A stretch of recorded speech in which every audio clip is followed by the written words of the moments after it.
भगवान की बातें इस YouTube चैनल पर चल रही श्रृंखला गोपी गीत, जो कि गोपांगनाओं की विरह में सभी गोपांगनाओं ने मिलकर गाया यमुना के पुलीन पर, जब भगवान रास में अंतर्ध्यान हो गए। इसी श्रृंखला को आगे चलाते हैं। 5 श्लोक तक आपने पहले एपिसोड में सुना। अब दूसरे एपिसोड में 5 से आगे चलते हैं।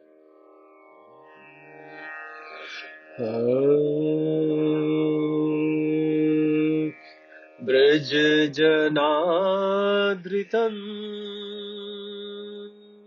वीर्योषिता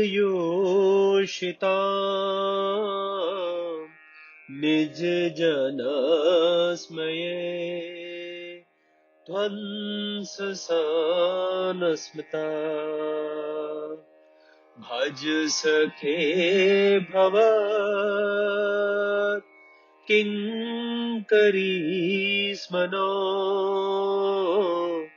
जलरुहाननम चारुदर्शय। गोपांगनाएं इस छठे श्लोक में कहती है, हे वीर शिरोमणि श्याम सुंदर, तुम सभी व्रजवासियों का दुख दूर करने वाले हो। तुम्हारी मंद मंद मुस्कान की एक एक झलक ही तुम्हारे प्रेमी जनों के सारे मान मद को चूर चूर कर देने के लिए पर्याप्त है। हे हमारे प्यारे सखा, हमसे रूठो मत, प्रेम करो।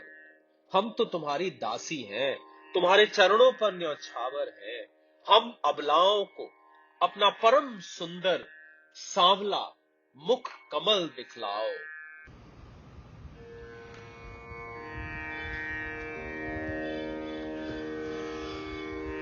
7वां श्लोक। प्रणत देहिना पाप कर्षणम तृणचरागुणम श्रीनिकेतनम फणिफणार्पितम् ते पदाम्बुजम् कृणुकुचेषुना क्रन्धरेच्छयम्। गोपांगनाएं उस विरह की अग्नि में जलती हुई कहती हैं, तुम्हारे चरण कमल शरणागत प्राणियों के सारे पापों को नष्ट कर देते हैं। वे समस्त सौंदर्य माधुर्य की खान है और स्वयं लक्ष्मी जी उनकी सेवा करती हैं। तुम उन्हीं चरणों से हमारे बछड़ों के पीछे पीछे चलते हो और हमारे लिए उन्हें सांप के फणों तक पर रखने में भी तुम्हें संकोच नहीं किया। हमारा हृदय तुम्हारी विरह व्यथा की आग से जल रहा है। तुम्हारी मिलन की आकांक्षा हमें सता रही है। तुम अपने वे ही चरण हमारे वक्ष स्थल पर रखकर हमारे हृदय की उस ज्वाला को शांत करो।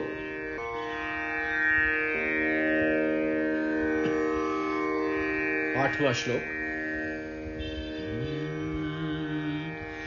मधुरया गिरा वल्गुवाक्यया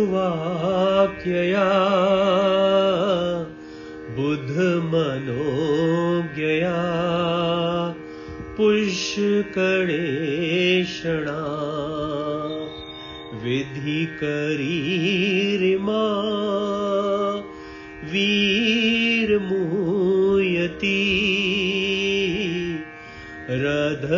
रधरसीधुना प्याययस्वना।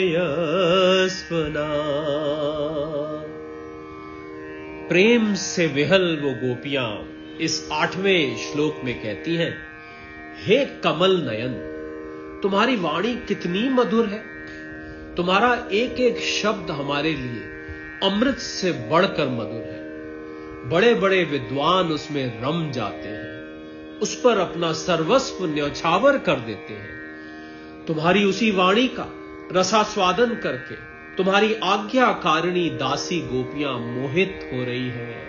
हे दानवीर, अब तुम अपना दिव्य अमृत से भी मधुर अधर रस पिलाकर हमें जीवन दान दो और हमें छका दो।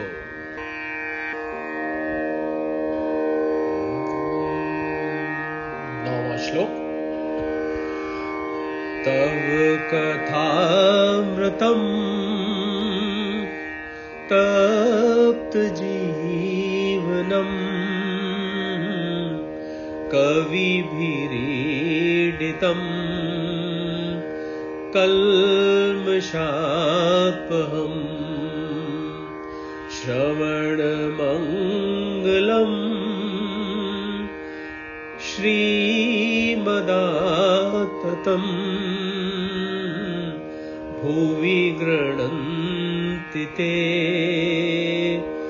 भूरिदा जना। अब गोपांगनाएं इस 9वें श्लोक में कहती हैं, हे प्रभु, तुम्हारी लीला कथा भी अमृत स्वरूप है। विरह से सताए हुए लोगों के लिए तो ये सर्वस्व जीवन ही है। बड़े बड़े ज्ञानी महात्माओं, भक्त कवियों ने उसका गान किया है। वो सारे पाप ताप को मिटाती ही है, साथ ही श्रवण मात्र से परम मंगल परम कल्याण का दान भी करती है। ये परम सुंदर परम मधुर बहुत विस्तृत भी है। जो तुम्हारी इस लीला कथा का गान करते हैं, वास्तव में वे भूलोक में वे ही सबसे बड़े दाता हैं। 10वां श्लोक।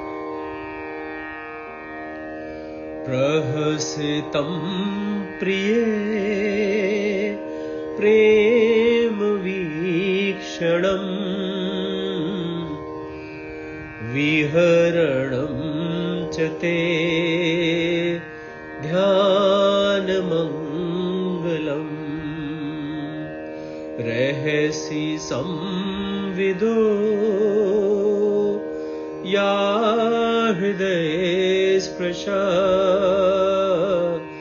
कुहक नो मना शोभयन्ति। इस श्लोक में 10वें में गोपांगनाएं अपने उस बीते हुए समय को याद कर रही हैं, जो आनंदमयी समय उन्होंने भगवान के साथ बिताया, और कहती है, हे प्यारे, एक दिन वो था जब तुम्हारे प्रेम भरी हंसी और चितवन तथा तुम्हारी तरह तरह की क्रीड़ाओं का ध्यान करके हम आनंद से मग्न हो जाया करती थी।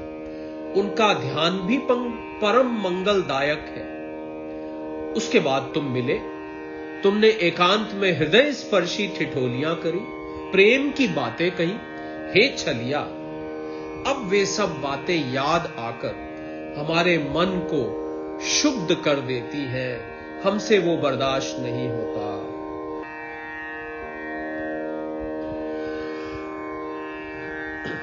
11वां श्लोक। जलसियव्रजा चारयन् पशून् नलिन सुन्दरम् नाथ ते पदम् शिलतृणात् कुरै सीदतीतिना कलिलतां मना कांत गच्छति। इसमें गोपांगनाएं कहती हैं 11वें श्लोक में, हे हमारे प्यारे स्वामी, हे प्रियतम, तुम्हारे चरण कमल से भी सुकोमल और सुंदर है। जब तुम गौओं को चराने के लिए व्रज से निकलते हो, तब ये सोचकर कि तुम्हारे ये युगल चरण कंकड़, तिनके, कुश एवं कांटे चुभ जाने से कष्ट पाते होंगे। हमारा मन बेचैन हो जाता है, हमें बहुत ही दुख होता है। 12वां श्लोक। दिन परीक्षये नील कुंतले वररुहाननम विभृदावृतम् घन रजस्वलम् दर्शय मुहुः मनरसिन स्मरम् वीरयच्छसि।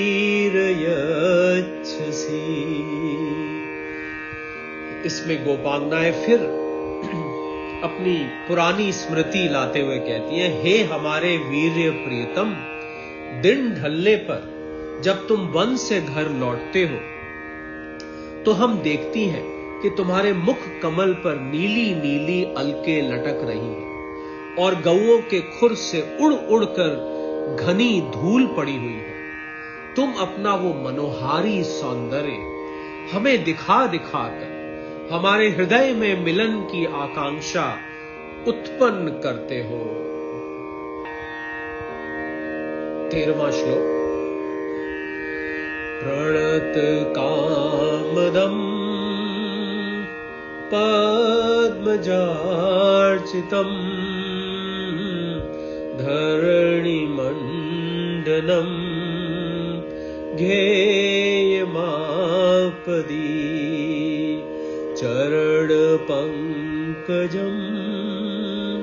शन्तमञ्चते रमणनास्तने श्वर्पयाधिहन्। इस 13वें श्लोक में गोपांगनाएं कहती हैं, हे प्रियतम, एकमात्र तुम ही हमारे सारे दुखों को मिटाने वाले हो। तुम्हारे चरण कमल शरणागत भक्तों की समस्त अभिलाषाओं को पूर्ण करने वाले हैं। स्वयं लक्ष्मी जी उनकी सेवा करती हैं और पृथ्वी के तो वे भूषण ही हैं। आपत्ति के समय एकमात्र उन्हीं का चिंतन करना उचित है, जिससे सारी आपत्तियां कट जाती हैं। हे कुंज बिहारी, तुम अपने उन परम कल्याण स्वरूप चरण हमारे वक्षस्थल पर रखकर हमारे हृदय की व्यथा शांत कर दो, हमारे हृदय की व्यथा शांत कर दो। 14वां श्लोक। सुरतवर्धनम् शोकनाशनम् स्वरितवेणुना सुष्ठुचुम्बितम् इतररागवे स्मारणं नृणाम् वितरवीरनस्ते धरामृतम्। इसमें गोपांगनाएं भगवान के अधरामृत और वेणु को याद करती हैं। बोलती हैं, हे वीर शिरोमणि, तुम्हारा अधरामृत मिलन के सुख को बढ़ाने वाला है। वो विरह जन्य समस्त शोक संताप को नष्ट कर देता है। ये गाने वाली बांसुरी भली भांति उसे चूमती रहती है। जिन्होंने उसे एक बार पी लिया, उन लोगों को फिर अन्य सारी आसक्तियों का स्मरण भी नहीं होता। अपना वही अधरामृत हमें पिलाओ, अपना वही अधरामृत हमें पिलाओ। 15वां श्लोक। अटति यद्वा नाहि काननम् त्रुटियुगायते त्वाम पश्यताम् कुटिलकुन्तलम् श्रीमुखं च ते जडोदीक्षिताम् पक्ष्मकादिशाम्। इसमें गोपांगनाएं भगवान के वन विहार से लौटने को याद करती हैं और बोलती हैं, हे प्यारे, दिन के समय जब तुम वन में विहार करने के लिए चले जाते हो, जब तुम्हें देखे बिना हमारे लिए एक एक क्षण युग के समान हो जाता है, और जब तुम संध्या के समय लौटते हो तथा घुंघराली अलकों से युक्त तुम्हारा परम सुंदर मुखार बिंद हम देखती हैं, उस समय पलकों का गिरना भी हमारे लिए अत्यंत कष्टकारी हो जाता है, और ऐसा जान पड़ता है कि इन पलकों को बनाने वाला विधाता मूर्ख है। 16वां श्लोक। पतिसुतान्वय भ्रातृबान्धवा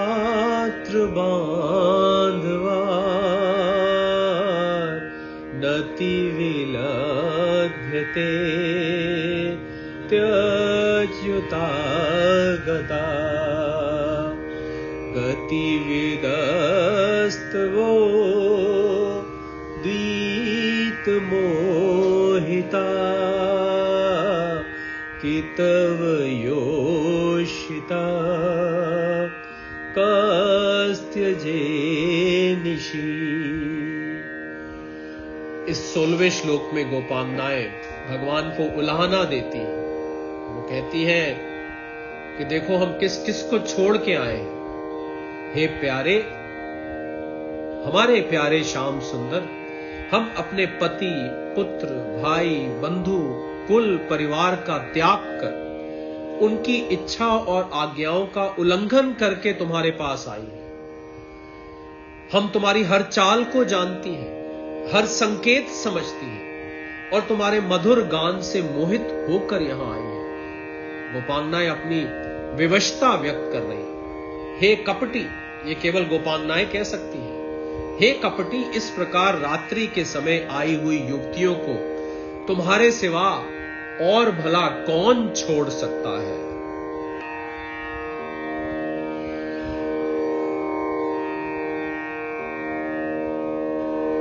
17वां श्लोक।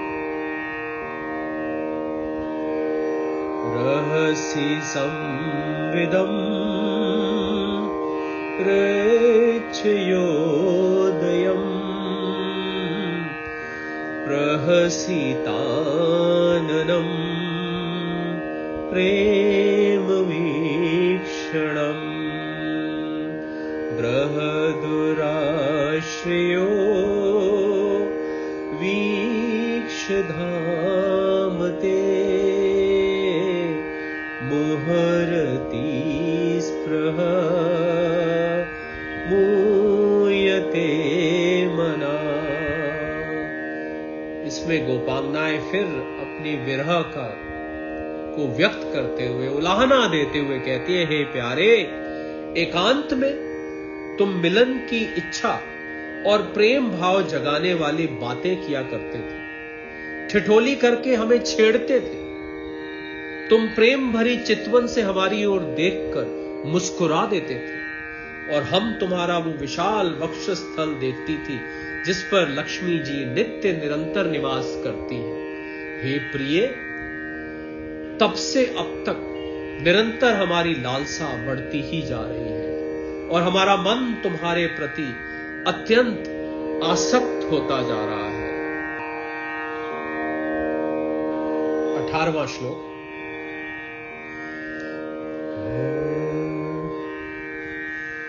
व्रजवनौकसां व्यक्तिरङ्गते व्रजहनत्रलं विश्वमङ्गलम् त्यज मनाक च नस्त्व स्मृत्मना स्वज जनोदजाम यन्निषूदनम। इस 18वें श्लोक में गोपांगनाएं कहती है, हे प्यारे, तुम्हारी ये अभिव्यक्ति ब्रज वनवासियों के संपूर्ण दुख ताप को नष्ट करने वाली और विश्व का पूर्ण मंगल करने के लिए है। हमारा हृदय तुम्हारे प्रति लालसा से भर रहा है। कुछ थोड़ी सी ऐसी औषधि प्रदान करो जो तुम्हारे निज जनों के हृदय रोग को सर्वथा निर्मूल कर दे। 19वां और अंतिम इस गोपी गीत का श्लोक, इसको स्तुति रूप में गोपांगनाएं कह रही है। यते सुजात चरणाम बुरुम स्तनेषु भीतः शनैसि प्रिय दधीमहि कर्कशेषु तेनाटवी मटसी तद्व यथेना किस्मित कूर्पादि भी भ्रमति घी भरवदाशु शान नमः। स्तुति रूप अंतिम और 19वें श्लोक में गोपांगनाएं अपनी विरह को चरम सीमा पर ले जाती हुई कहती है, हे श्री कृष्ण, तुम्हारे चरण कमल से भी कोमल है। उन्हें हम अपने कठोर स्तनों पर भी डरते डरते रखती हैं कि कहीं उन्हें चोट ना लग जाए। उन्हीं चरणों से तुम रात्रि के समय घोर जंगल में छिपे छिपे भटक रहे हो। क्या कंकड़, पत्थर, कांटे आदि की चोट लगने से उनमें पीड़ा नहीं होती? हमें तो इसकी कल्पना मात्र से ही चक्कर आ जाता है। हम अचेत होती जा रहे हैं। हे प्यारे श्याम सुंदर, हे प्राणनाथ, हमारा जीवन तुम्हारे लिए है। हम तुम्हारे लिए ही जी रही हैं। हम सिर्फ और सिर्फ तुम्हारी हैं। तो इस प्रकार इन 19 श्लोकों में गोपी गीत में, जो कि भागवत के दशम स्कंद के 31वें अध्याय में आया, गोपांगनाओं ने भगवान से अपनी विरह वेदना व्यक्त करी जब भगवान रास से अंतर ध्यान हो गए और प्रेम ऐसा लगा कि साक्षात गोपांगनाओं के रूप में प्रकट हुआ हो। गोपांगनाओं का एक एक शब्द उस कृष्ण के प्रेम में जैसे खो गया। उनका एक एक विचार, एक एक सोचना सब कृष्णमय हो गया। इस श्रृंखला को, इस भगवान की बातें यूट्यूब चैनल पर यहीं विराम देते हैं।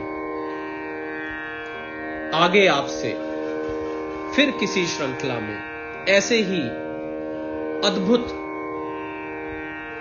भगवान की बातें, भगवान के व्याख्यान, भगवान के प्रसंग में फिर से जुड़ेंगे। तब तक के लिए सादर प्रणाम। जय श्री कृष्ण। बोलो बांके बिहारी लाल की जय। बोलो कृष्ण कन्हैया लाल की जय। बोलो रसिक शिरोमणि कृष्णचंद्र भगवान की।